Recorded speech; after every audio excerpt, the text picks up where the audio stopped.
Hello, friends. Hello, friends. I am not just this perishing body.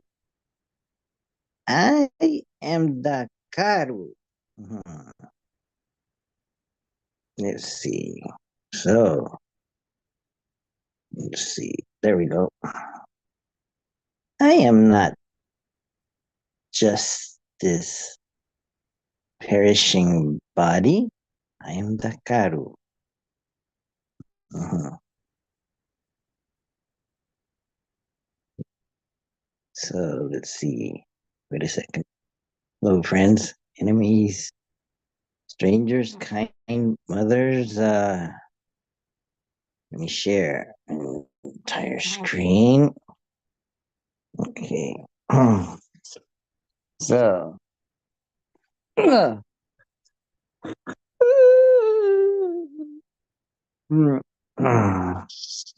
so let's see. Where do I begin?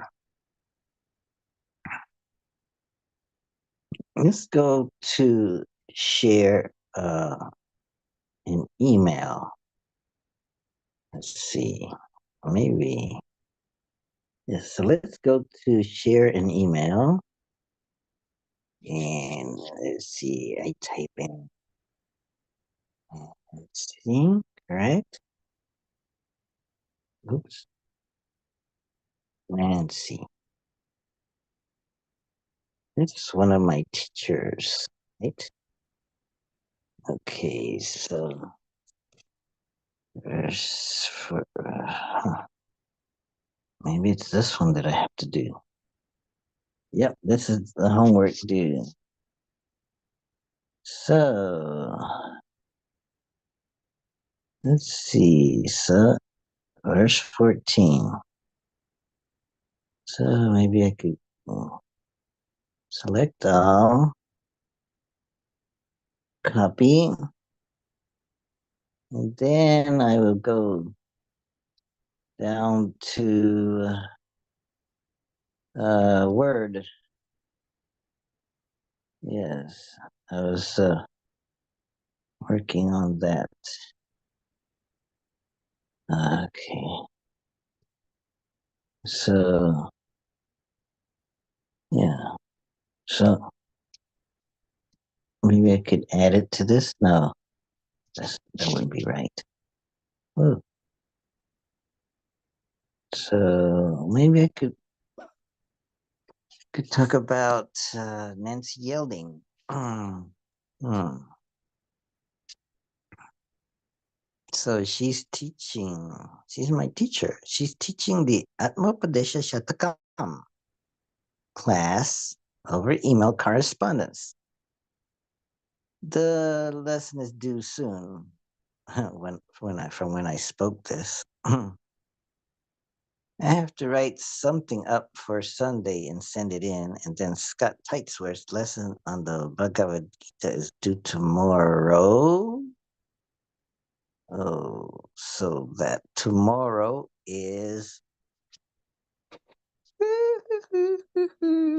Friday. That's when I actually spoke this. I spoke this into Zoom, which recorded it into YouTube live. Then I got the transcript. I've got to figure out a way to synchronize them so that I could practically submit the same content to both of them. So yeah, I have two classes. One is with Nancy, and the other one is with Scott. And the homework is due for Scott. It's due Saturdays, and for Nancy Sundays. Okay, so how to how to integrate them so that I could submit one response to both of them and it would work equally well. Hmm. Hmm. So I got to figure out a way to synchronize them so that I may or I could practically submit the same content to both of them. It would be marvelous. I also try to integrate it with what I'm learning in Buddhism.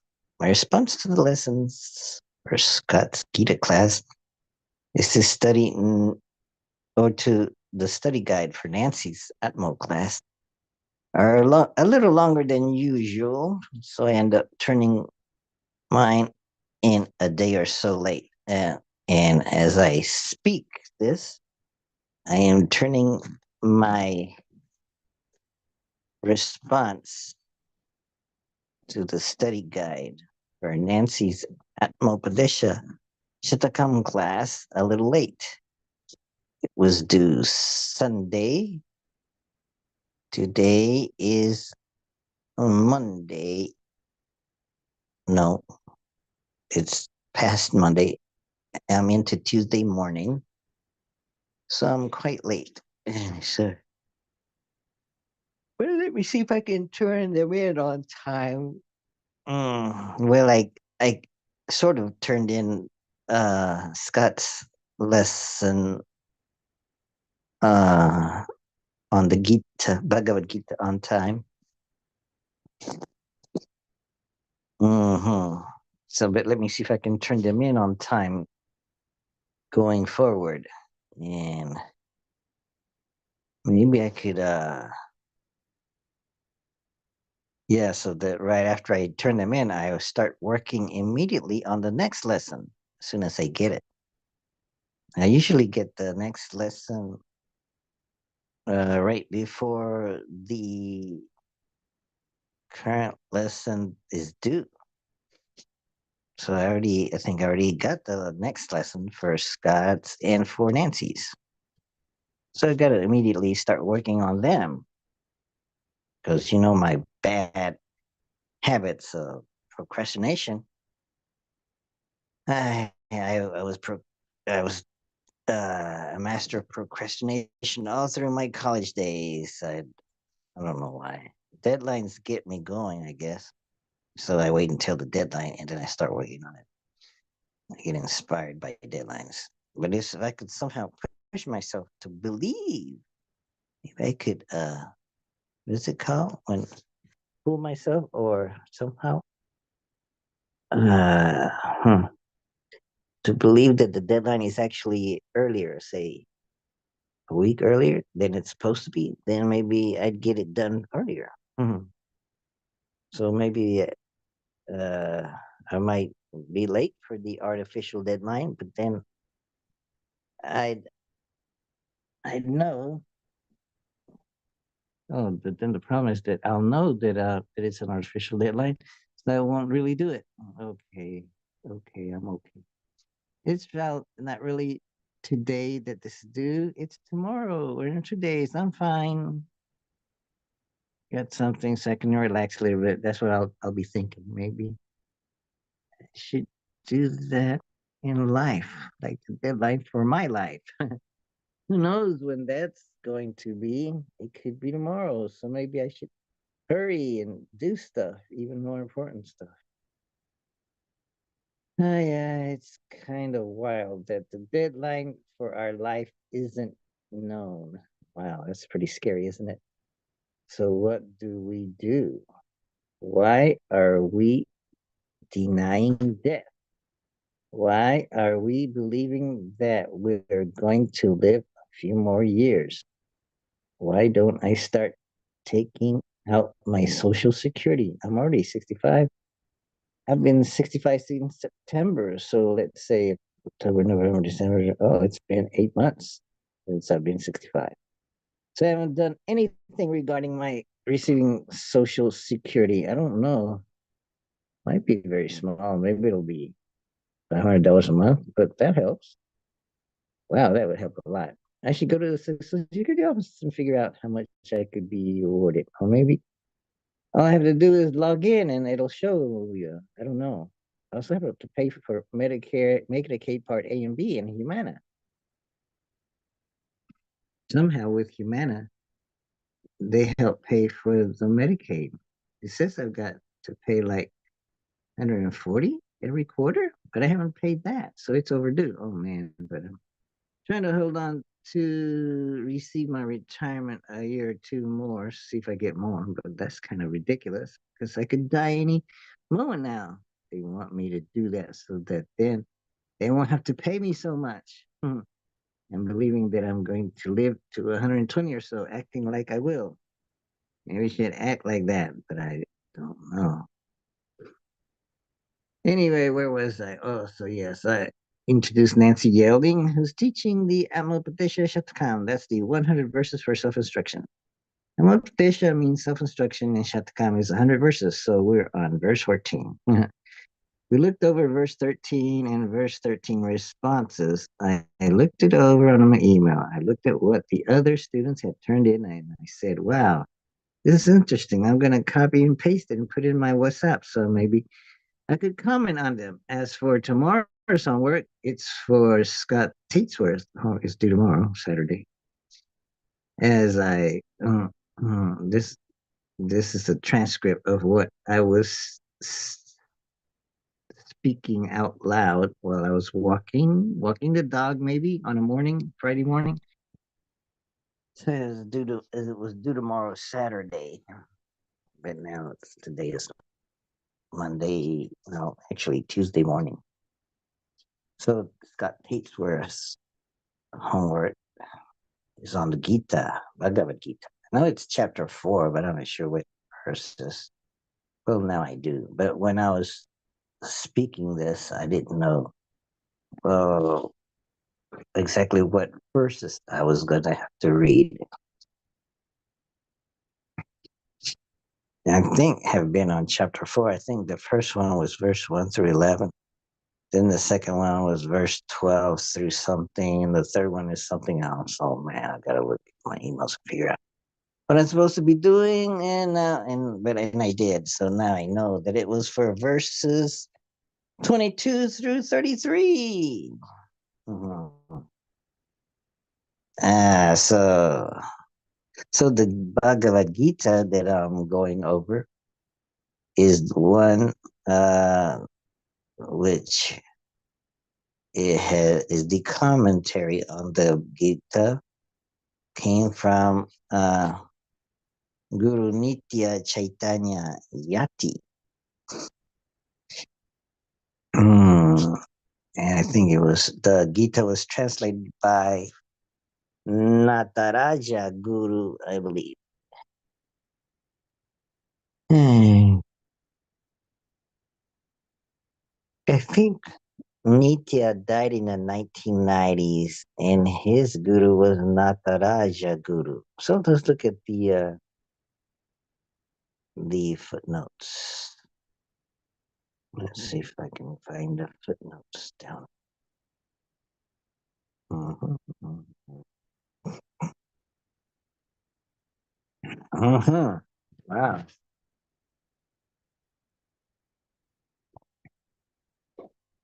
Wow. Guru Nitya Chaitanya Yati. Hmm. Wow. That means he lived 80 years.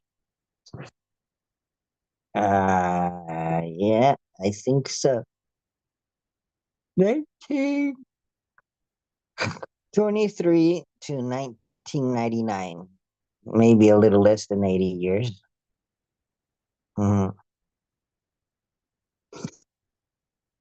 And he's a direct disciple of Nataraja Guru and a prominent philosopher, author, and spiritual teacher in the lineage of Narayana Guru.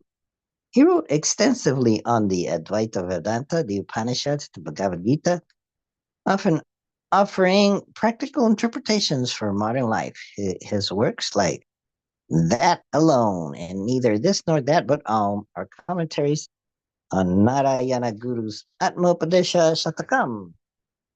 Now, Nataraja Guru That was my Guru Nitya's uh, teacher.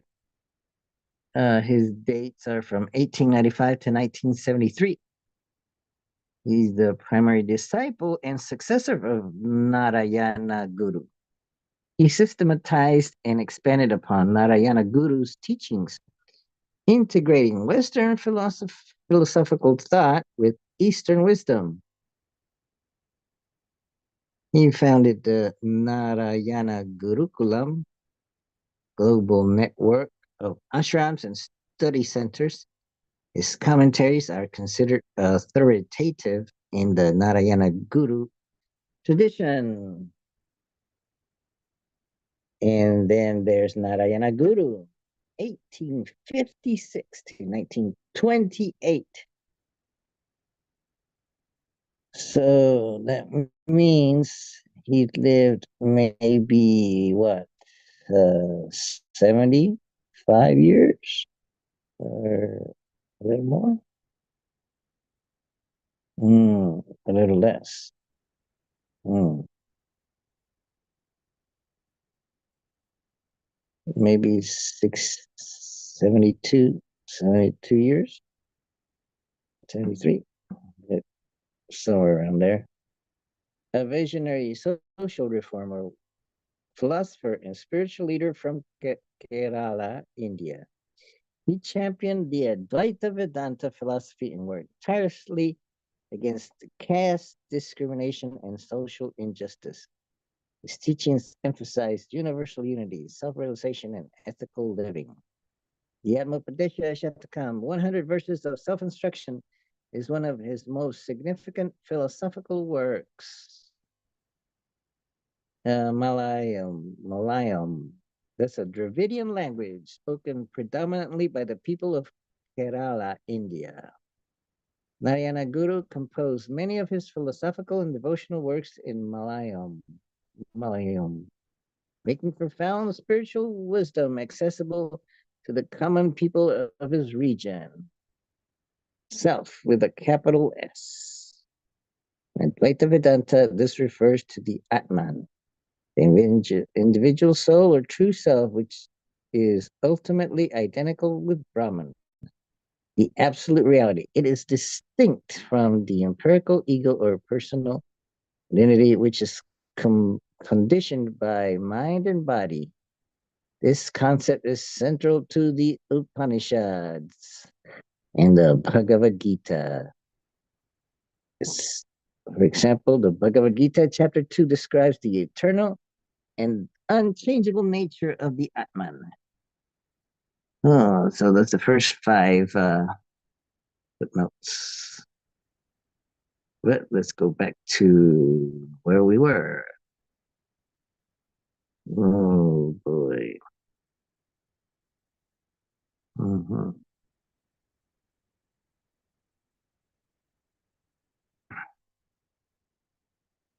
Anyway, here was okay. Maybe I'm sort of here. Maybe I could start here. So Narayana Guru is the teacher of both of them. Both of them? Who's both of them? Uh, that would be Nataraja Guru and Guru Nitya Chaitanya Yati. Mm-hmm. It's missing a Yati. Not important. So mhm. he's one of he's the one that composed the Atmopadesha, the 100 verses for self-instruction. So I'm thinking that that's the lineage. It starts with Nataraja Guru, but Narayana Guru doesn't have any one teacher before him.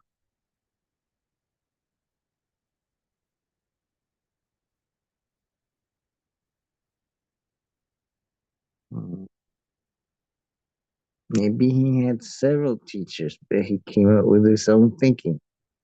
his own writings and his own activism. He kind of fought against the stagnant society and the way they treated those of the lower castes and tried to help improve his society in India to make it more inclusive, you could say. That sort of helped that area, maybe that region of India. Maybe it brought a little more prosperity to that region of India. It's in the southwestern coast of India. It's called Kerala. They speak the Malayalam language. Maybe they also speak Tamil. I think it's mostly Malayalam. That's what he spoke, what these teachers spoke. And he wrote that book, Atmopadesha Shatakam, in Malayalam.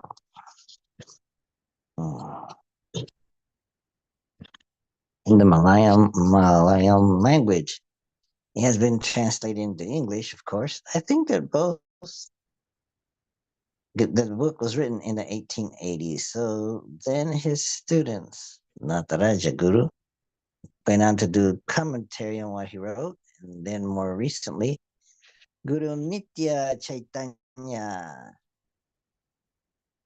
Yati.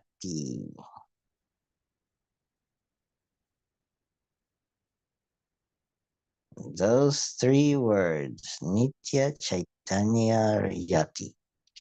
Well, we can just call him Guru Nitya, or maybe just Nitya. Okay, so I'm studying his books. I got a bunch of his books. One of them is a huge autobiography of his. It's like that thick, 700 pages. Maybe it's like 3 inches thick. I haven't really started reading it, but supposedly it's not simply an autobiography. It's actually him reading something. It's actually him teaching something to the reader also. Some wisdom is there. What other books has he written? Well, there's the That Alone. That's the name of the book. That Alone, the Core Wisdom. That's the one I'm focusing on mostly. I was focusing on neither this nor that, but on something like that is the title. It's a slimmer book. Instead of 700 some pages, it's more like 200 pages. It covers the same items. The 100 verses of self instruction of Narayana Guru. But it's a commentary for each verse. Each verse has a commentary. It's the commentaries for each verse are only 1 or 2, rarely 3 pages long. So it's a little brisker to go through. That's the one I started working on when I started looking over the 100 verses. I started with that one. I did not start that one this year, but last year, maybe started around February, and I got to around this time. Well, I started in February and got to maybe May, May or June, and I stopped. It was getting too much for me, you know. It gets hot in the summer. So after a while, I kind of threw in the towel and gave up around verse 40 something. I got to the 50s maybe because I was demanding too much of myself to go through it. You know what I did? I actually added the book That Alone when I was around verses somewhere around verse 40 through 50. I started adding the commentary of That Alone. And though the commentary from that book is instead of 1.5 or 2 or even 3 pages long, let's say 2 pages long on the average, instead of 2 pages uh, of commentary, the book that alone had commentary that ran 6 or 7 or 8 pages of commentary. Let's say on the average it was 7 pages. You know, 7 times 100 is 700. That's pretty much how big the book is. 700 pages long. Anyway, so every time I went through the through a verse a day. See, I was trying to do a verse a day, and so when I added the commentary that takes up ooh, 7 pages. I don't know why it takes me so long to read 7 pages. 7 pages a day shouldn't be too bad, but it was tremendous. It was like taking me several hours a day. I don't know why. Oh, and I had to do it in 2 days, like 2 days for one verse. And so it was too much for me. I got frustrated and quit. Or maybe also because we before I don't know what happened. I was taking the dog out. Eventually I was going maybe I was driving to the park and sitting out under a tree to try to read through the book before going to work or something like that. And I was even doing what I'm doing now, broadcasting it live through Zoom to YouTube live. And then I was doing that.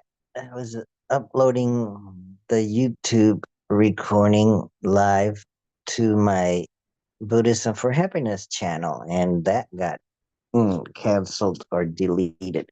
So now I don't have access to my studies on it. Anyway, that was a year ago, and then I started it up again this year. No, maybe it was late last year. Well, with Gayatri Narayanan. She's another teacher of mine, and we do that through Zoom on Fridays at 1:30 for me. That's my time. But for her and her students, it's pretty early in the morning. Maybe for them, isn't it West Coast? So 1:30 minus 3. Maybe for them it's 10 a.m. Uh, anyway, yeah. She reads through the commentary of that alone, mm, in an hour or so, and there's enough time to discuss it a little bit. hmm It's pretty good, but since it's once a week, like on a Friday, uh, uh, hmm, then it's it's moving along at a faster pace than the other Atmo class, which does it every other week. Is a new verse.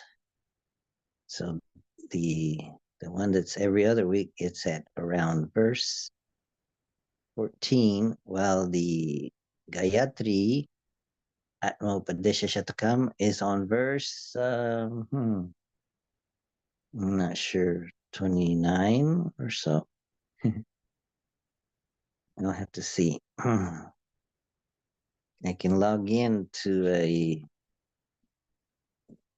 website that what would be curates the recordings, you could say.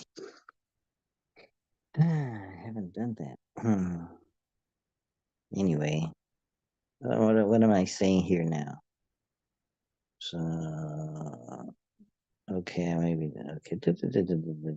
So maybe I'm doing too much now. So last year I was doing too much, and now I'm doing too much now. So I'm in the I'm in the danger of quitting because I'm doing too much. I can get easily frustrated by realizing I can't keep up, or this is too much on my plate, and I got things to do. Life gets in the way, and so I quit. I hope that doesn't happen. So what I'm trying to do is find a way, go moving forward, find a way to be able to maybe integrate and synchronize everything. Maybe to be able to I don't know, be able to submit pretty much the same thing or overlapping things uh, to each of the different classes. I don't know. That's what I say here next. So maybe I should hmm. So this morning at the beginning of the walk, I went through the email of Nancy Yelding students that are studying the Upnavadesha, the 100 verses of self-instruction with me. These students, maybe there used to be 30 at the beginning. Now maybe there are only 10 left. I don't know. Maybe five responded, including me. So I looked at the responses, the ones that responded, and I copied and pasted something that maybe I could comment on in my response that's overdue Sunday. Yeah, I think there's something that represents verse 13. I think that's where I'm at. Oh, maybe I'm on verse 14. I'm not sure. Okay, I think what I'm looking at is what we did for verse 13. So verse 14 is due, but I don't, but for verse 14, I'm looking back at verse 13. Why is that? I don't know. So I'm thinking that maybe if I show my fellow students that I'm reading what they're doing, uh, I might make them feel good. I don't know. So that's gonna put me really way behind because I'm trying to do two things, verse 13 and 14. Well, for verse 13, I'm just picking certain things that caught my attention in the responses to verse 13. So I'm actually doing more than I'm supposed to, and in that sense, I'm not even paying attention what the teacher wanted us to do. So I could get an F if I were being graded. You'd get an F if I were being graded. Actually, I tried last time to attempt to do what was requested, and I'm still working on it. One of the exercises for me to do was what should I call it? It's kind of a mantra that you do, but not in ancient language, not in Sanskrit, not in Malayalam, but in English. Maybe it's mantra thought and what's it called? Anyway, I was looking for the word, but it's not coming. You know, when you look at yourself in the mirror and recite things to yourself like, I am beautiful, I am strong, I am perfect, things like that. So you recite these phrases to yourself to kind of make you feel good, make you feel so confident. Mm, not aspirations, something like that. Admonitions? No. Secret New Age. What do we know? Maybe starts with an A. Admonishments. No. Mm, you know what I mean. Anyway, but you do these phrases. So there's three of them, and you do them while you're breathing, and you mount them to your breath. Mhm. Mm.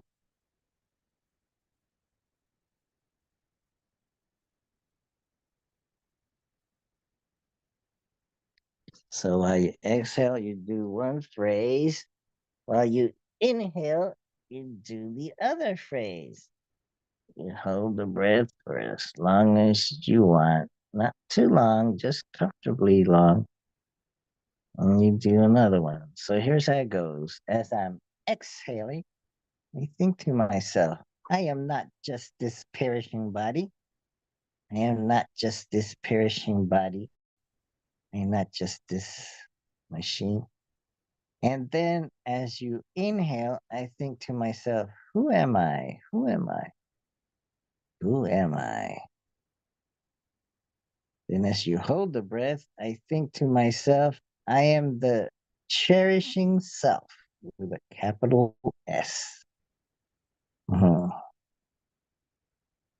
The self with a capital S. That think of that self with a capital S as God or the absolute if you want. But it's something inside me, each one of us, sort of interconnected so that it's actually oneself advantageously. Okay, anyway, what I'm trying to say, so yeah, that's one of the exercises I'm supposed to do every morning. It's kind of an adaptation of what the key teachings of Ramana Maharshi who basically wanted his students to simply question themselves with who am I? Maybe what am I or where am I? Questions like that. And the answer could be stated as I am the shining self, the shining luminous self. Maybe I like the word luminous self. Maybe I could say I am the luminous Buddha nature. Maybe I could say I am the light body. I am the light body, like clear light body. I am the clear light body. No, I don't know. It's just words. I don't even know what they mean exactly. But it's something that's in esoteric Buddhism mostly. Clear light body and illusory body. Okay.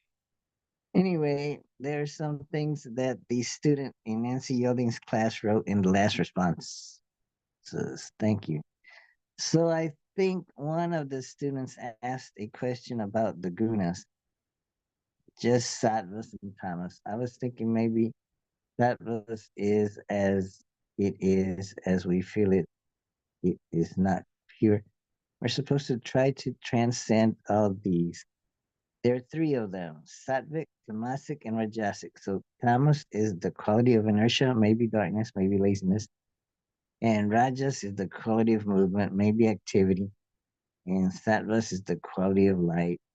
Yes, opposite of tamas is heavy, light, and maybe a spiritual kind of light and goodness. And so there's a question that she had that I'd like to consider. Nancy Yelling maybe gave us clues. Let me see if I can look it up and read it to you. So one of my students, Shelley, says, my mind is like a beautiful garden that occasionally grows weeds. However, because I actively strive to be a better version of myself every day, the weeds no longer flourish, and my happiness is profound. I like that. And then Deep Bengali, he wrote, well, this is not all he wrote, but this is something that caught my attention. Maybe maybe he wrote three or four times as long. He said of the three, he's referring to gunas, the three gunas, sattvas, rajas, and tamas. Of the three, the sattvic guna can show existence as it is, but it's hardly found in its pure form. In other words, this sattvic guna is hardly found in its pure form, so you're not able to see existence as it is. And he asks, please correct me if I'm wrong. However, Guru is asking us to rise above all three and become cool in its real sense. And that was Deepali. And then another student by the name of Jyoti, that means light, she says, the mind is not an entire entity, but a steady stream of changing interests that we can gather together in one pointed devotion. Well, I like that one. Maybe I'll think about it. The mind is an entire entity. No, it's not an entire entity, but a steady stream of changing interests that we can gather together in one pointed devotion. Hmm. Hmm. And then she also wrote the single pointed devotion of time and again changing worlds of mind needs to be anchored. The whole curation of, I think she wrote this, or maybe that was, I'll have to go look it over again, see if it was her or if it was Nancy. The whole curation of Sattva, Rajas, and Tamas simplified to the mind's creation, preservation, and dissolution in catching oneself in observation of all the worlds. One understands we are simultaneously creating, living, and destroying. Okay. Tamas are modes or qualities that pervade nature. Maybe this is what Nancy wrote. Tamas are modes or qualities that pervade nature, which includes human nature, so they cannot be avoided.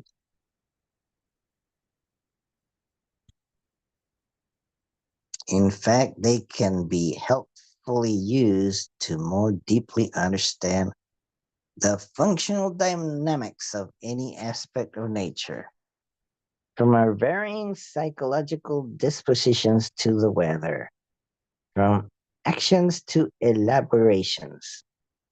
The 18 chapters of the Bhagavad Gita offer detailed exploration that is worth becoming familiar with. So I must add the caution that some commentaries and translations miss the point, which is well explained in Nataraja Guru's and Guru Nitya's commentaries. The wisdom key, this verse in commentary makes clear, is to complete the circle. When we are touched, when we feel deeply, when we doubt, when we struggle, when we are inspired, when we plod along, we remind ourselves again and again to look more closely to see the karu. See that the karu is permeating the changing modulations of our consciousness and remember to tune ourselves to that. Okay. See. Oh well, let's go back. Where was I? The wisdom key, which this verse in commentary make clear, is to complete the circle. When we are touched, when we feel deeply, when we doubt, when we struggle, when we're inspired, when we plod along, when we remind ourselves again and again to look more closely to see that God is permeating the changing regulations of our consciousness, to tune ourselves to that, but he wasn't here to fumble or so. So yeah, that's definitely what the teacher wrote, starting with wisdom keys. Before that, starting with Rajas and Tamas. But there's more.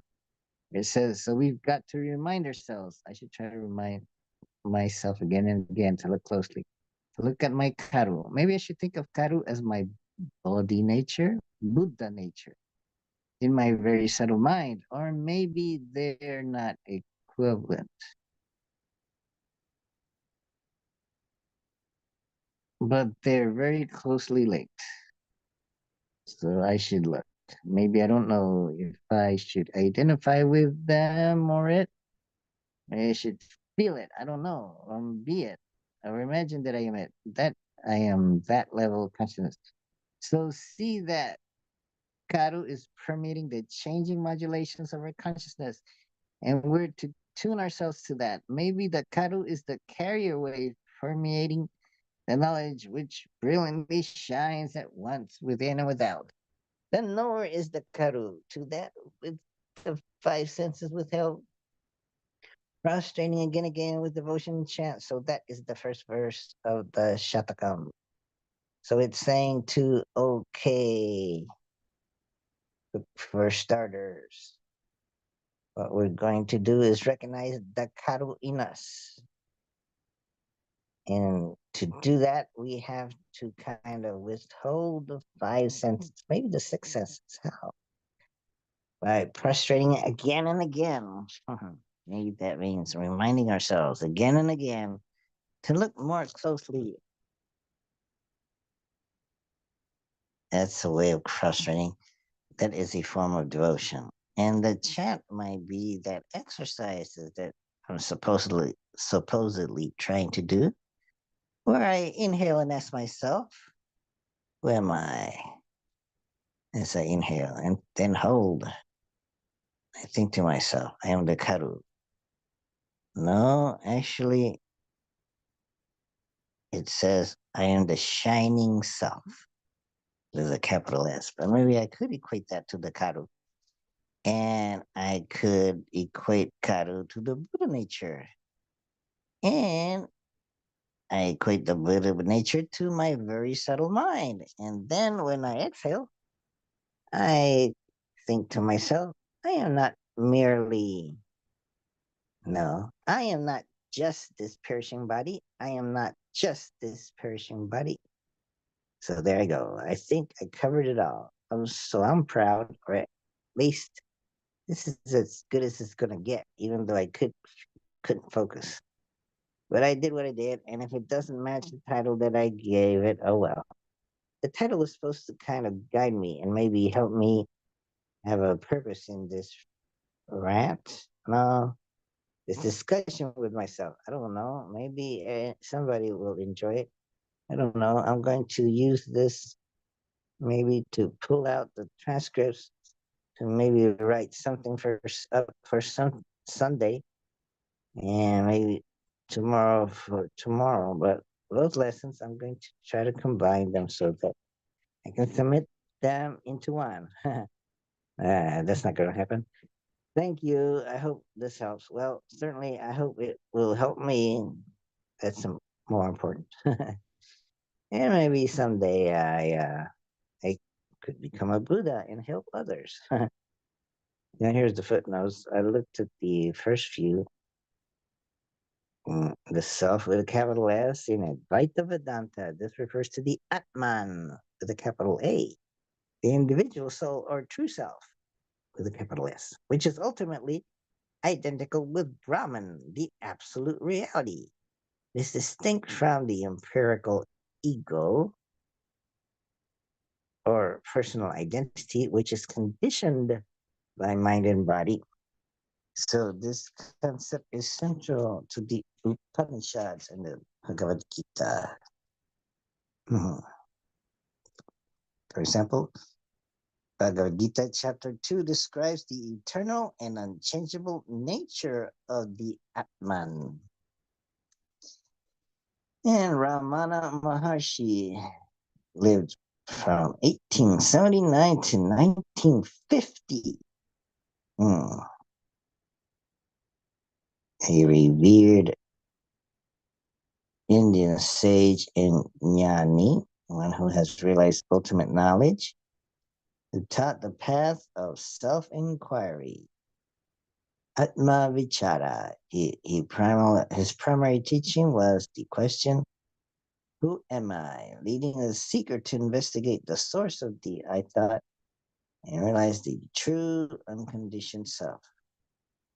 This practice is a direct means of to attain self-realization in Advaita, Buddha nature, Bodhi nature. In in Mahayana Buddhism, particularly in schools like Zen and Dzogchen, Buddha nature, Tathagata Garbha, refers to the inherent potential for awakening or Buddha that exists within all sentient beings. It is often described as luminous, pure, and primordially enlightened mind, obscured by temporary defilements. This concept shares profound resonance with the Advaitic notion of the Atman as pure consciousness awaiting realization. Mhm. So, clear light body in Tibetan Buddhism, particularly in Dzogchen and Mahamudra, traditions that clear light, Tibetan Odsa, refers to the subtlest level of consciousness, which is primordially pure, luminous, and basis of all experience. The clear light body, sometimes associated with the rainbow body, uh, high attainment where the physical body dissolves into pure light at the time of death, signifying complete realization. Illusory body. In certain tantric Buddhist practices, like Guya Samaja Tantra, the illusory body, Gyulu, is a subtle body that meditators are trained to generate and realize as a non-dual manifestation of mind and emptiness. It is perceived as dreamlike or apparitional, reflecting the ultimate emptiness of phenomena and is a stepping stone to realizing the clear light. Guna, sattvas, rajas, tamas. In Samkhya philosophy, which forms a theoretical basis for much of yoga and Bhagavad Gita, the gunas are three fundamental qualities or modalities of prakriti, primordial, primordial nature. Sattva, quality of purity, goodness, lightness, illumination, and clarity associated with peace, knowledge, and happiness. Rajas, quality of activity, passion, movement, and agitation associated with desire, striving, and attachment. Tamas, quality of inertia, darkness, heaviness, ignorance associated with delusion, laziness, and confusion.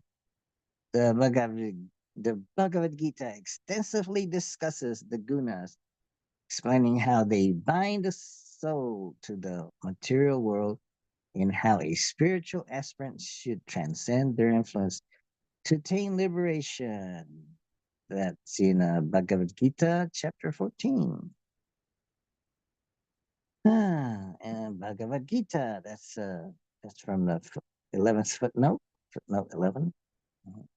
Bhagavad Gita, a foundational text in Hindu philosophy, part of the epic Mahabharata. It presents a dialogue between Lord Krishna and Arjuna, covering various paths to liberation, yoga, karma yoga, jnana yoga, bhakti yoga, and philosophical concepts including the nature of the self, Brahman Dharma, righteous action, and the gunas.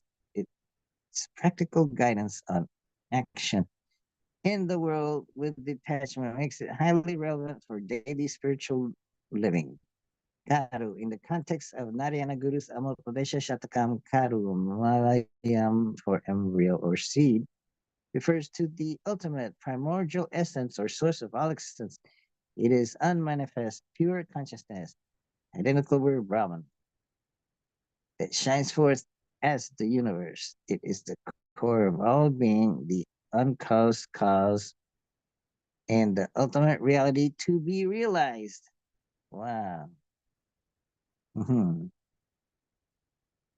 Now, and then I go down here.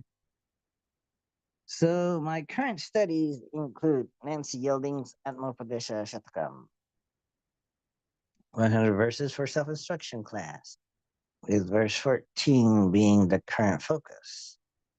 I reviewed verse 13 responses from other students, finding them insightful enough to save for comment. Responses to be turned in Sunday, June 1st. Additionally, Scott Tate towards Bhagavad Gita homework, specifically chapter 4, lesson verses needed to be done and responded turned in. My challenge going forward is to continuously refine and develop my workflow and leverage all my available technologies and know-how in ingenious ways to integrate and synthesize the information content. Lessons. Recommendation is coming from all my classes, my related audiobooks, the course material, the books written by Guru Nitya, and the suggested exercise to bring about some micro transformations to compose something that adds something meaningful to myself and others, something that requires more than simple book reading. Guru Nitya Chaitanya was a disciple of Nataraja Guru, and both were taught by Narayana Guru.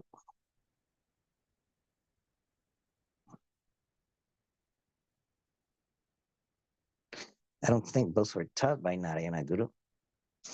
The composer, the Upadesha Shatakam, Narayana Guru established his own philosophical framework, writing secularism, fighting against societal stagnation and caste discrimination in India, particularly in the Malayalam speaking southwestern coast.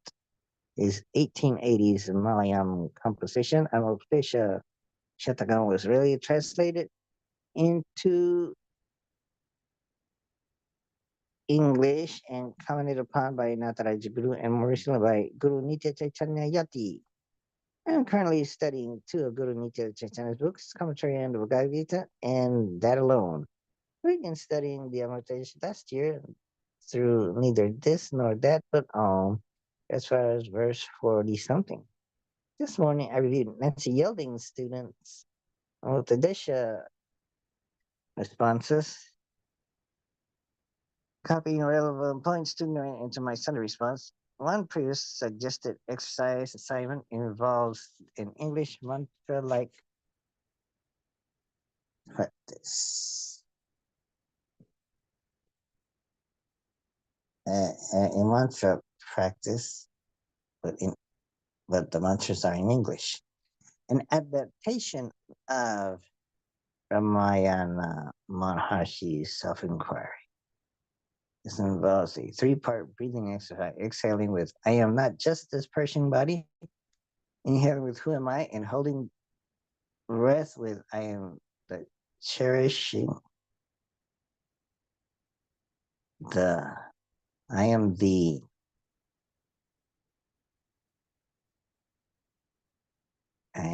shining self, not the sharing self. This shining luminous self, maybe if not equated to, then connected to the Buddha nature or Bodhi nature. Concepts also found in esoteric Buddhism, along with the clear night body and sobriety. Perhaps these could be equated to not only the shining self, but to the karu. Other terms that come to mind that other teachers may use are my higher self, my overself, my very subtle mind. No, I shouldn't put my, which I read in the book How to Understand the Mind by Geshe Kelsey Gyatso. The very subtle mind is most active when one is in deep sleep, relative to other two minds, our subtle mind. Most active during dreaming, our gross mind. Most active during wakeful activities. Student discussions in National class include a question about the gunas. Shelley describes her mind as a garden where weeds no longer flourish due to active striving for self-improvement. He noted that while the sattvic guna can reveal existence, true form is rarely jyoti, posited the mind as a steady stream of changing interests. It can be anchored by one pointed devotion.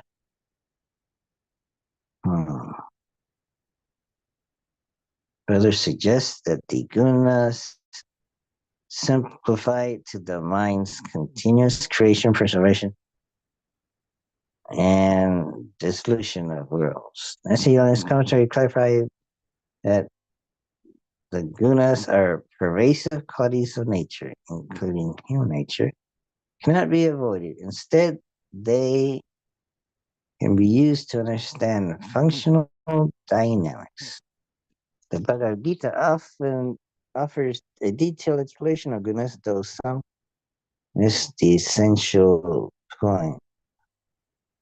The core wisdom, as expounded by Nataraja Guru and Guru Nitya, is to complete the circle by constantly reminding ourselves to look closely to see the karu, permeating our consciousness and to tune into it.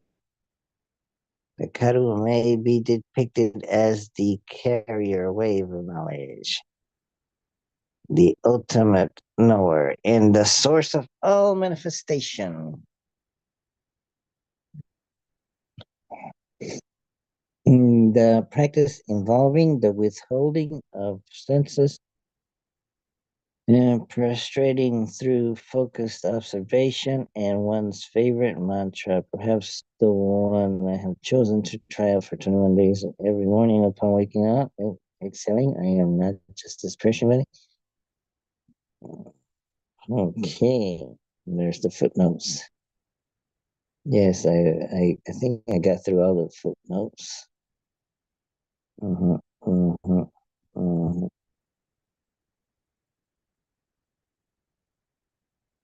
mm-hmm. Okay. Let's see what happens if I paste this paste. What is did I mm. Okay, that's what I'm supposed to mm-hmm. I'm supposed to be studying. Mm. Mm. Mm. Mm. Mm.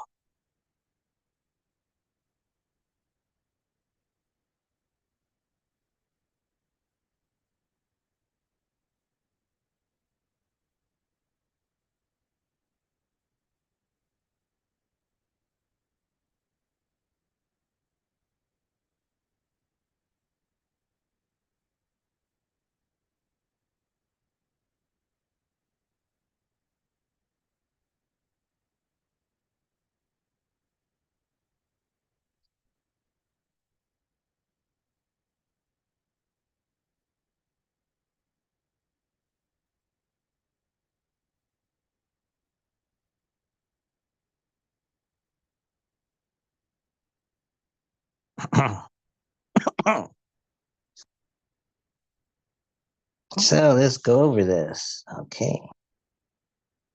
And let's look at verse 14. Going beyond the boundaries of the three worlds with all filling effulgence, when the three petaled knowledge has faded out, ever brighter shines that light. A pretentious seer will never grasp this. Thus, the Upanishad's secret word should be remembered. And we read it again. Going beyond the boundaries of the three worlds with all filling effulgence, when the three petaled knowledge has faded out, ever brighter shines that light. A pretentious seer will never grasp this. Thus, the Upanishad's secret word should be remembered. Huh. New concepts. So, three worlds: earth, atmosphere, and sky or space. Hmm. Or microcosmic, empirical, and microscopic. Three petal knowledge, the knower, the known, and knowledge. Subjective, objective, and meaning. Uh, hmm. The following suggested approaches are found in verses 13 and 10 or 5, the Gita. Verses chapter 13, 7 through 11, and chapter 10, 4 through 5. The Bhagavad Gita, as well as in both Patanjali's Yoga Sutras and Shankara's Viveka Chudamani, crest jewel of discrimination. Wow. Amanitvam, freedom from conventional pride, being true to oneself, not measuring yourself in relation to others, not assuming a sense of superiority, being more concerned about self realization than social norms, humility.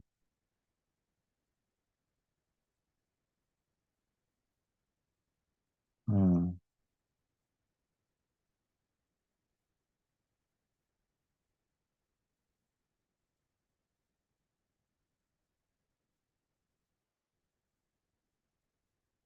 No, no.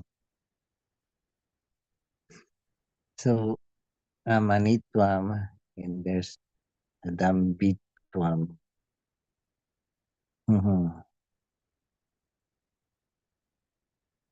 There's something, something, um, adambitvam, amanitvam.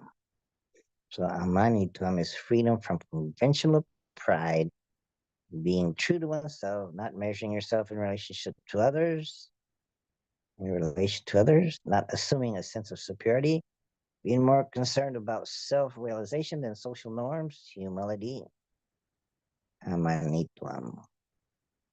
Adambitvam, unpretentious, lack of pride, integrity. Uh-huh. Ahimsa, non-hurting, non-interference with the happiness of other beings. Arjavam, straightforwardness, sincerity, being vigilant, upright, uncompromising when it comes to truth. Dependence from popular approbation. Arjavam, Xanti, forbearance, patience in the face of provocation. Sama, calmness, neutrality to internal disturbances. Dhamma, self-restraint, neutrality to external distractions.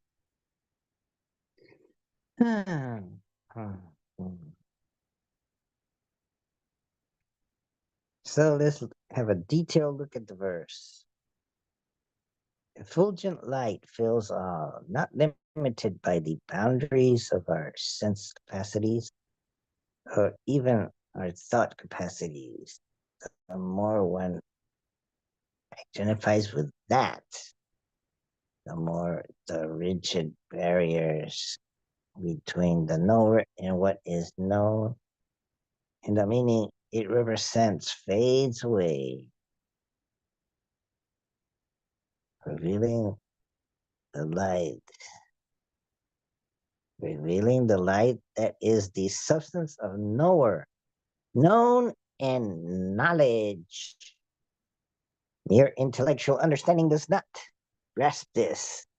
It comes through identity and the light, as taught by the four great dictums, Mahavakyas of the Upanishads. Tattvam asi, that thou art, that Chandogya Upanishad. Aham Brahma asi, I am the absolute. Bradaranyaka Upanishad. Prajna Nama Brahma. All this knowledge, known, knower, is the absolute. Aitareya Upanishad. I am Atma Brahma. This self is the absolute. Mandukya Upanishad. Mm, mm, mm. So one exercise is choose at least two of the approaches. Amanitvam, Arjavam, etc. Suggested by Guru for your focus for contemplation and actualization. Look for resources that shed light on their meaning and practice and share those you find in your responses. Look for opportunities to bring life to their meaning to your daily encounters. Hmm. Hmm.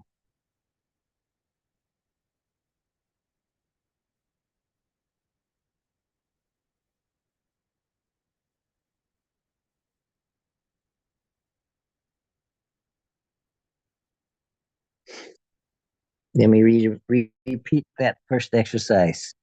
Choose at least two of the approaches, the Amanitvam or the Arjavam or blah, blah, etc. Suggested by Guru for your focus for contemplation and actualization.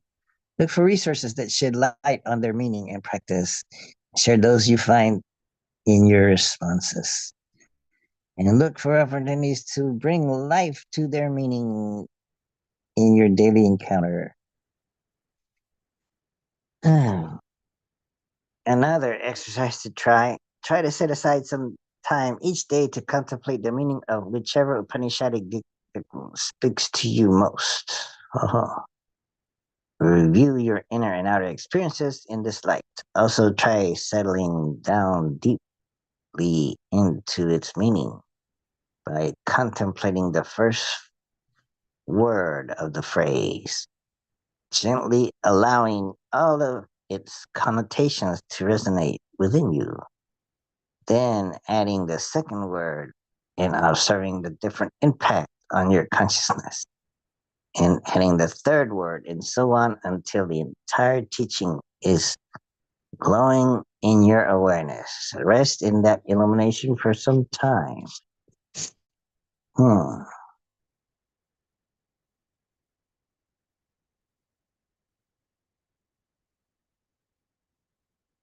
Try to set aside some time each day to contemplate the meaning of whichever Upanishadic dictum speaks most to you.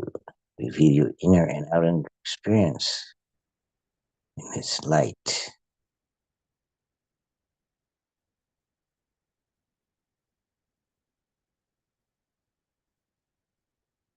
Also, try settling down deeply into its meaning by contemplating the first word of the phrase, gently allowing all of its connotations to resonate within you. Mhm. Then adding the second word and observing the different impact on your consciousness, and then adding the third, and so on until the entire teaching is glowing in your awareness. Rest in that illumination for some time. Mhm. Okay. Let's see. Let's add this. Save as. Mhm.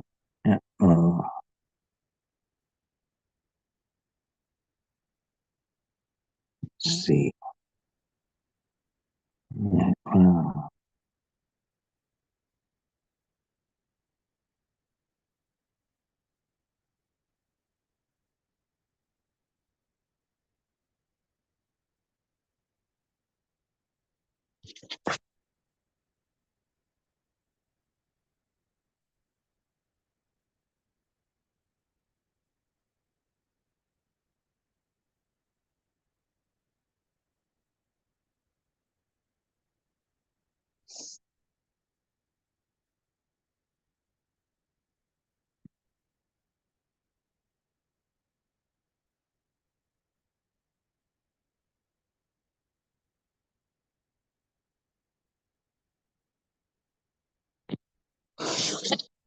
mm, mm.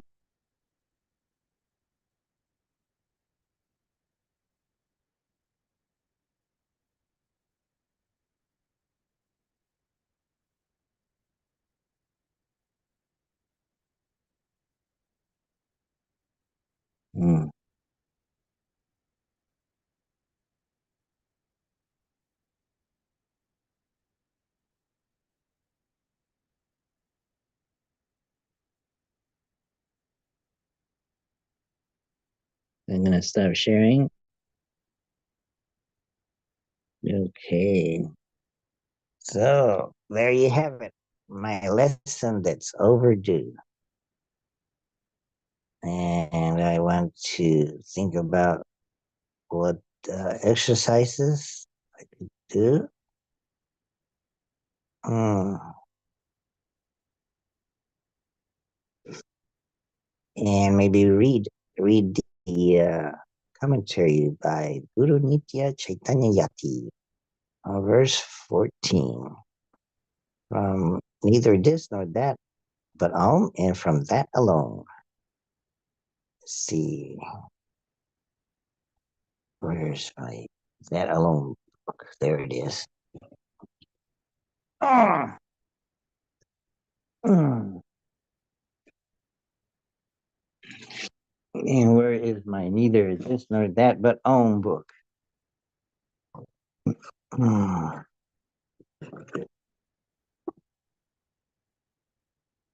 There it is. Ah, mm. Well, let's look at verse 14. Mm. There's verse 15. No, there's verse 17. Verse 14. There it is. Yeah, let me flip my camera. There we go. Here it is. Let's see. Verse 14. Uh, Tribhuvana Sima Katanu Tini Vinu Triputi Mutinu Telinituna Tipam Kapatayatiku Karastamaku Ile Nupanishadukti Rahasyamurtitenam. Ah, going beyond the boundaries of the three worlds with all filling effulgence. When the three-petaled knowledge has faded out, ever brighter shines that light. Pretentious seer will never grasp this.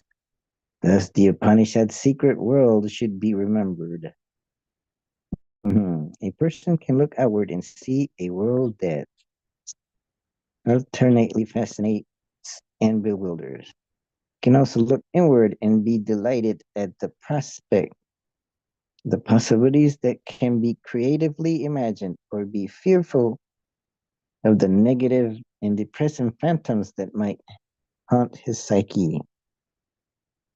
For many people, living in this world is like being caught between the deep blue sea and the devil.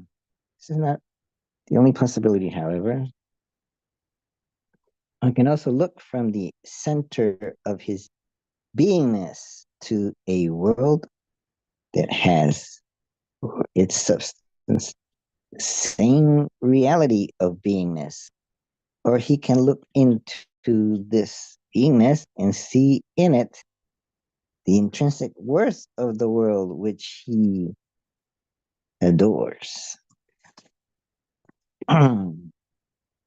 Let's see. So, both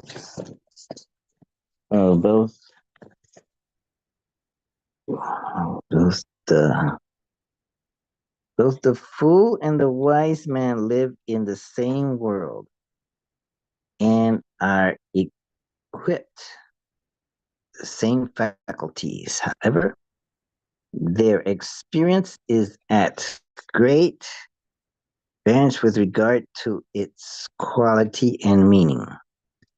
The man whose awareness alternates between the changing patterns of external phenomena and the internal imagery is bewildered by the great flux, which gives him no foothold on which to stand firm, nor any side rail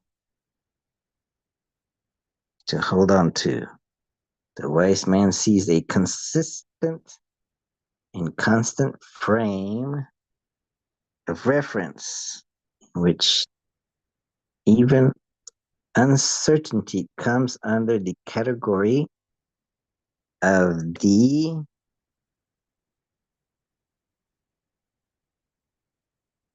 category of the certainty of the laws that make it inevitably uncertain. If the former is assailed by doubts and surprises, the latter foresees eventualities and amuses himself with the wonder that the flux can evoke by corroding expectations and sometimes nullifying the certitude of a prediction. It is hard for those who are easily deluded to evolve into the fully informed. There are many aspirants for such. There are many aspirations. No, there are many aspirants for such an elevation, but only a few enter the haven of wisdom. Conceit is a disease of which man is rarely relieved. We have many accepted classifications and categorizations with which it is easy to separate the sheep from the goats. In the case of sheep and goats, the difference is obvious. But when it comes to subtle qualities that characterize personality traits, we're misled by advertised titles.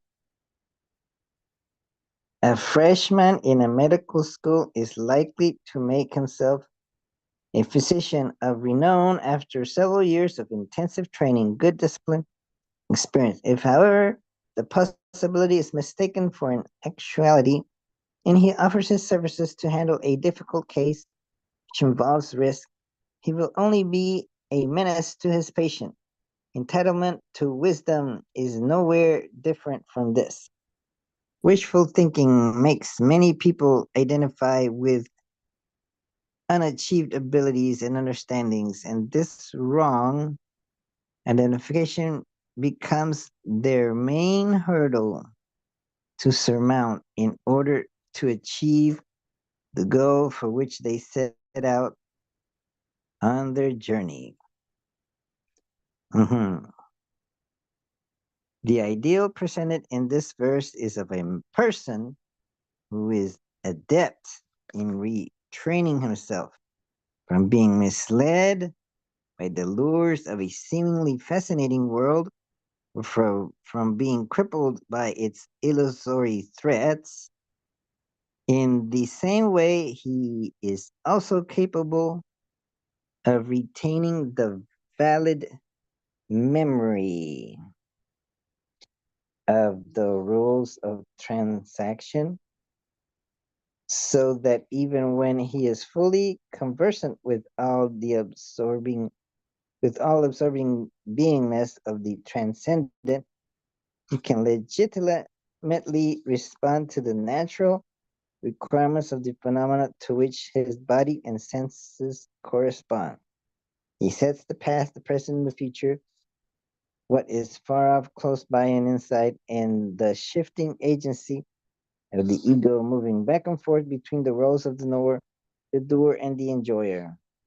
True wisdom can transcend all these kinds of triads. Until one gains this rare insight and becomes efficient in living with it, he cannot be called truly wise. Mhm.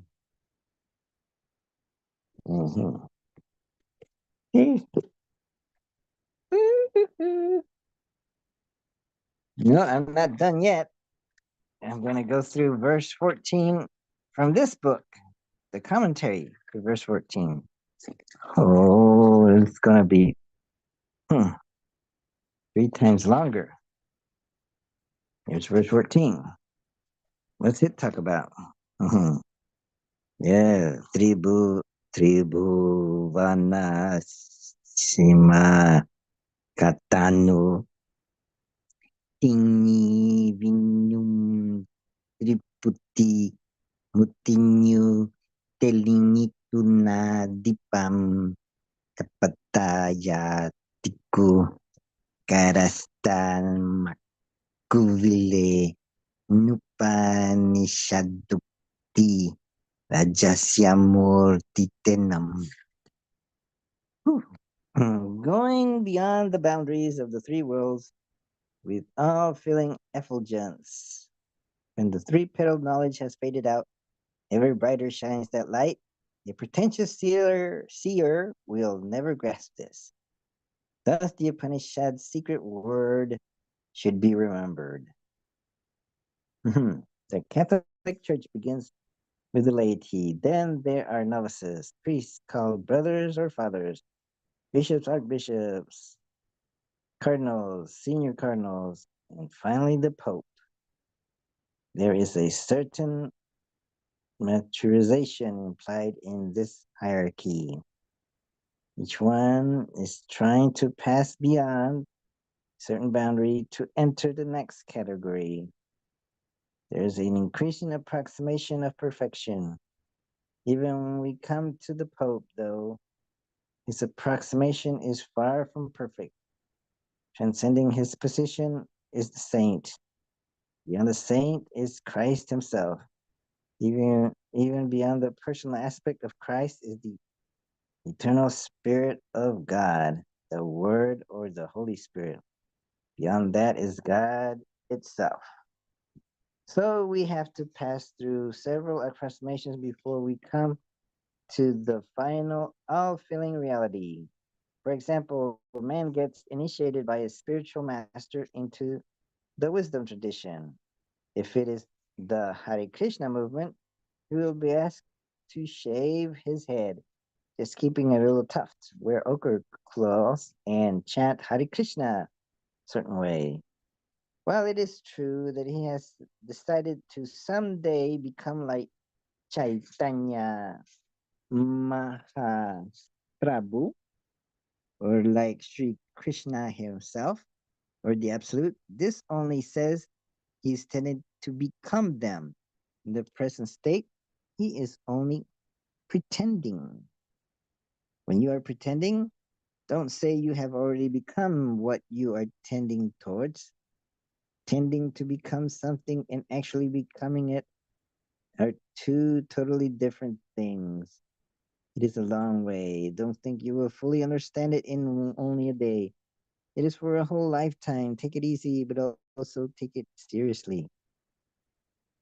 So we have two difficulties here in respect to being unified with the absolute. One is a cosmological hindrance, and the other is psychological. A cosmological hindrance is that this body is a separate unit. It is physiologically structured, so it is subject to physical laws and chemical operations. The three worlds of this verse are the earth, atmosphere, and sky. Gravitation pulls us down onto the earth. So we're earthlings and always feel the solid ground under our feet. We undergo a variety of daily experiences, always seeing the one and the many on this earth of ours. Regarding atmosphere, when we see the sunshine, we say, oh, wonderful. When the day becomes dark, it affects our mind. negatively. The clouds and rain can alter our mood. The sky is the home of the sun, moon, and stars. First, we probe the sky with an appreciative eye, and then with telescopes. The telescope extends our eyes further than they can see. Now we're extending our arms and legs also by sending missiles to nearby planets. All of it produces a great sense of wonder. Thus, we become fully convinced of the three external worlds. After first achieving this conviction, we now have to erase it from our mind. See everything as a manifestation of one truth. We have to undo what has been learned, which is not all easy. So, the cosmological world, which we perceive, is structured in a certain way. Thanks to our many years of familiarity with it, we're divided from our inner nature by many boundaries and separations. To see it unify again has been the dream of many people, among them Albert Einstein. He thought there must be a unifying theory, but by which the general and special aspects of relativity could all be unified in a central theme. From ancient times, mathematicians and physicists have been measuring things, and by the time the Euclidean age arrived, they knew exactly how to measure everything as a three-dimensional structure. Since the time of Descartes, they have wanted to understand the relationship of things which were previously divided, coordinating time with space, geometry with algebra, and so on. This led up to Einstein giving the worldview of the classical physicist a major jolt by adding time as a fourth dimension and replacing a fixed universe with a relative one. Then we started seeing the physical world differently, not as differently as it would appear on paper, however. The Empire State Building was built with a three-dimensional outlook. And when Einstein said no, it should be four-dimensional, the building did not break apart and fall down, continued to stand. So, in what way does a new way of looking at things actually affect things? Mhm. Even now, you take a pencil and draw a triangle on a piece of paper, you will have three straight lines and three angles totaling 180 degrees. If you take a piece of paper as being the whole universe, though, and then try to draw three straight lines, you can't do it. The lines will curve and their angles will be greater than 180 degrees.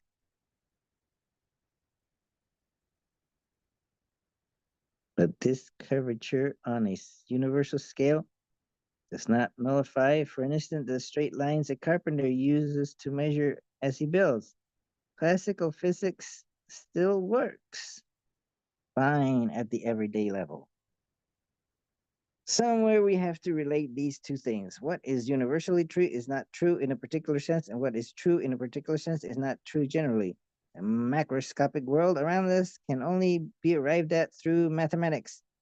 There is no other way to reach it. We can some of it, can see some of it, but we have to perform calculations in order to really understand it. Then there is the microscopic world, which we cannot see at all. So mostly approach through mathematics. A chromosome can only be seen with the aid of a microscope. With this, no, within that is the DNA, which has 20 billion pairs of nucleotides on each strand. It is impossible to visualize, and yet scientists are even beginning to be able to manipulate it. The world is separated into the microscopic, the empirical, and the metamicroscopic. How can you have a unified view? Narayana Guru is asking here, not for a unified view, but for a unitive view. A unitive view, a unitive one. Unified means taking this and that and putting them together to have a comprehensive view. A unitive view, on the other hand, is where from inside you see it all as part of oneness, one experience. Then alone are you transcending the limits of the three modes of the physical world. What you may call the objective world is existing and standing divided into three compartments. We should have a unitive understanding from within which will wipe away these distinctions. In subjective consciousness, there are also three barriers constituting our physiological hindrance. The first is I know that I know. Secondly, in what way do I know? I know that you are all sitting here and who each of you is. Thirdly, I know I am glad that one of you who sometimes has to work can be here today. These are three aspects within my own physiological experience. So the world is cosmologically and psychologically divided and and subjectively the and objectively uh, objectively and subjectively divided. How can you transcend all of these? Today you can make a preparation, but you're only pretending to the state of transcendental awareness. The idea of pretending should not be taken in a wholly negative sense. You can say the Pope is a pretender because he is not crucified, but he is not hypocritical. He's trying his best to reach the level of the apostles, to have their attitude and acceptance of the dictates of the Spirit of God, and then even go beyond that and identify with God. In India, we use an image of light and shade. Light drives away the shadows of the tri-basic divisions such as knower, known, and knowledge. The secret of this is not known to the pretender called Kapatayati. Kapata means false and Yati means a seer. In Sanskrit, Pata means cloth and Ka means what or why is it? People might ask, why do you put on this cloth? Because I am a Yati, I answer. You become a Yati just because you put on peach colored robes. If you are a Yati only because of this cloth, it is meaningless. People who become ascetics just because of the patam, the cloth, are focusing on the external aspects. They won't get any special knowledge. But we are not speaking of the Yati of cloth alone in disparaging way. We only say that he has not arrived yet. He's on his way. He's in the queue. One can get into the process and slowly move forward. And someday, unit of understanding will come from inside. Some scientists sometimes arrive at impossible findings, such as when light exhibits the characteristics of both particle waves. We say it is made up of either particle like waves or wave like particles. When you say wave like particle, you have to conceive two very different concepts and then unite them in your mind in an impossible way. How can something be particle like wave or wave like particle? And yet, if you want to understand quantum physics, you have to accept this impossible stand. Otherwise, the result is two separate camps of physicists who don't agree, the particle physicists and the wave physicists. Physicists should have one unified standard. So they come to a compromise that the wave is like a particle and the particle is like a wave. But this compromise is only in words. Squirrel circle? Yes, a squirrel like circle and a circle like square. These are only intellectual games. Hmm.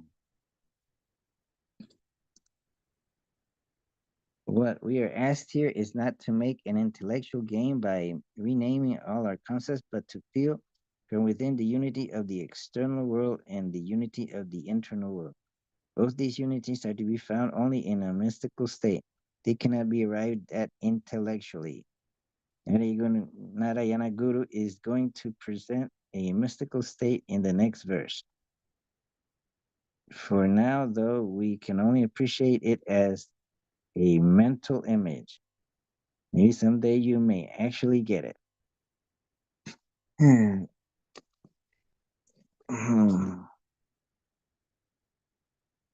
What are you expected to do? Certain schemes to become a yadi or seer are given to us by the wise. One is amanitvam, meaning that you don't say, I am better than you. When you take a measuring rod and measure yourself and measure another and another, then examine the differences, you will assume a certain sense of superiority that is contrary to your unit of vision. You shouldn't think of yourself as a separate reality. You are belonging to the commonality. That is manitvam. Another idea is adambitvam. Often we experience an egotistic trust, saying, this is what I can do. We should curb that pride. Then there is Santi, having forbearance. We are all living in darkness, and as we move around in the dark, we may stumble over one another. Don't get annoyed by it. Forbear, take it easy. Next is Arjavam. Straighten up your mind, be vigilant, wakeful, upright. Do not compromise when it comes to truth. You have to intellectually appreciate truth and emotionally sustain it. Arjavam is cultivating this uprightness of character. Then Sama and Dhamma. Settle down to your own chosen pursuit in life and do not let any distraction come and take you out of your seat. Do not let any internal disturbance push you away either. You should make yourself invulnerable to internal as well as external distractions. Let all interests you are cultivating become all filling, so that your whole joy of life is in it and it becomes meaningful every moment. Day and night are then filled with the joy of living the one truth to which you have dedicated yourself. And this, even if ships come, failures come, put up with them. Don't lose your center. Stand firm. In order to be able to do this, you must have clear notion of what your intention is.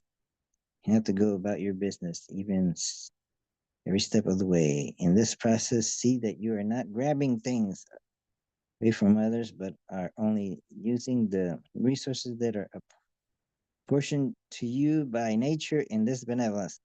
There's perfect sharing of life with all.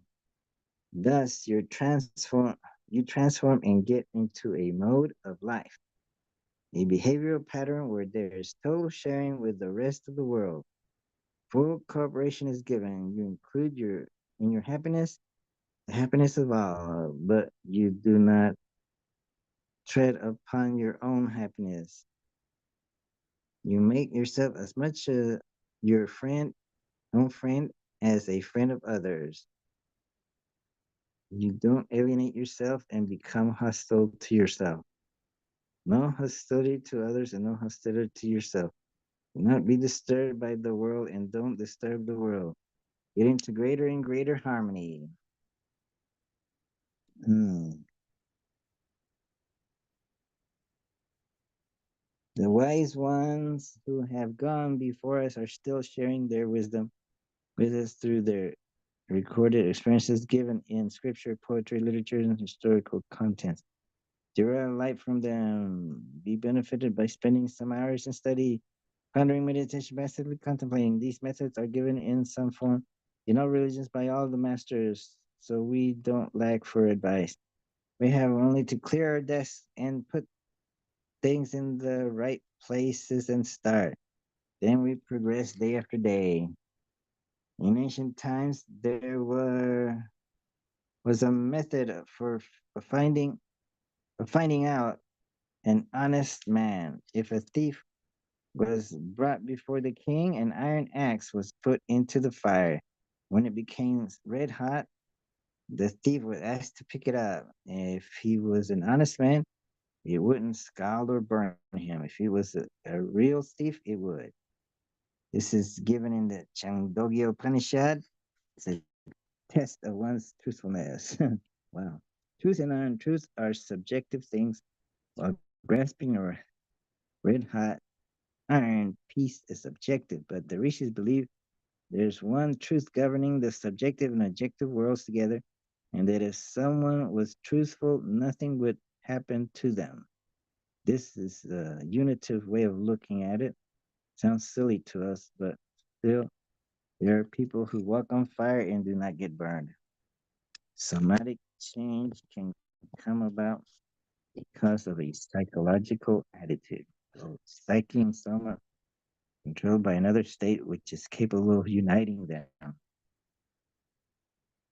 In the Brihadaranyaka Upanishad, it says Satya means truth. The word has three components, sa, ta, ya. So sa means that which is, ya means that which is, and ta means that which is not.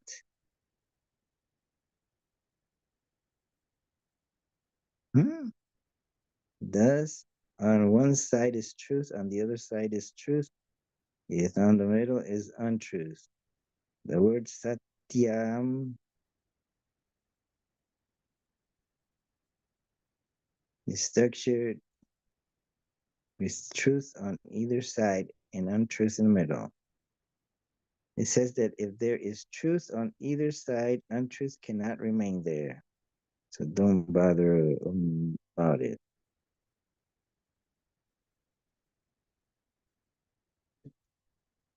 Mm. Our world is also this structured like this. There is great truth and there's a great truth and there is a great truth in us. These two truths can abolish whatever untruth occurs in our everyday life.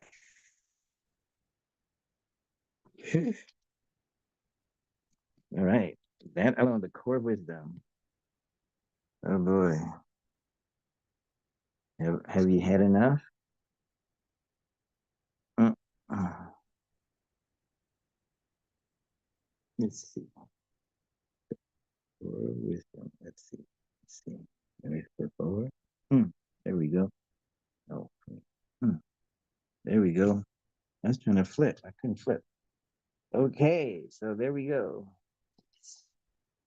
So I'm exhausted. I'm thirsty. Excuse me.